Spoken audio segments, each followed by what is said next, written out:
News, सच जरूरी है।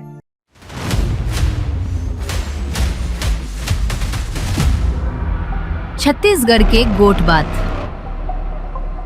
नमस्कार, आप एक बार फिर जुड़ चुके हैं MNS न्यूज में। मैं प्रभा। चलते छत्तीसगढ़ की कुछ और खबरों की ओर, जहां 13 सितंबर को छत्तीसगढ़ हाई कोर्ट का बड़ा फैसला सामने आया है।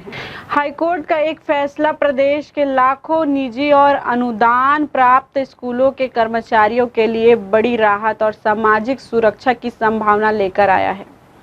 कर्मचारी राज्य बीमा अधिनियम 1948 ESI अधिनियम के तहत अब निजी और सरकारी अनुदान प्राप्त स्कूल भी प्रतिष्ठान माने जाएंगे। कोर्ट ने कहा कि स्कूल अपने कर्मचारियों की सहायता से समुदाय को व्यवस्थित और नियमित रूप से सेवाएं प्रदान करते हैं, इसलिए वे अधिनियम के अंतर्गत आते हैं।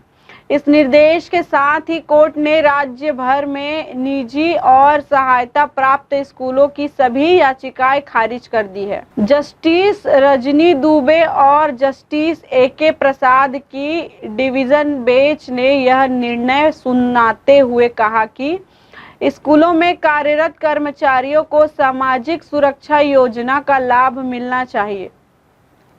प्रदेश के रायपुर, बिलासपुर, दुर्ग, राजनांदगांव समेत कई जिलों के अनेक प्रतिष्ठित निजी स्कूलों ने 27 अक्टूबर 2025 की अधिसूचना को चुनौती दी थी, जिसके तहत उन्हें ESI एक्ट के दायरे में लाकर बीमा अंशदान अनिवार्य किया गया था।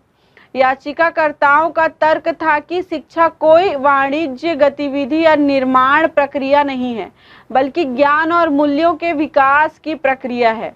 इसलिए शैक्षणिक संस्थाओं को अधिनियम के दायरे में नहीं लाया जा सकता।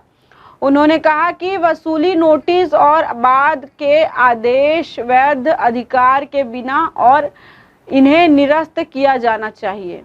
कोर्ट ने याचिकाकर्ताओं की दलीलों को खारिज करते हुए कहा कि विभिन्न उच्च न्यायालयों और सर्वोच्च न्यायालय के निर्णयों में पहले ही स्पष्ट किया जा चुका है कि स्कूल भी स्थापना की श्रेणी में आते हैं, इसलिए याचिका योग्यता से रहित है और किसी हस्तक्षेप की आवश्यकता नहीं है।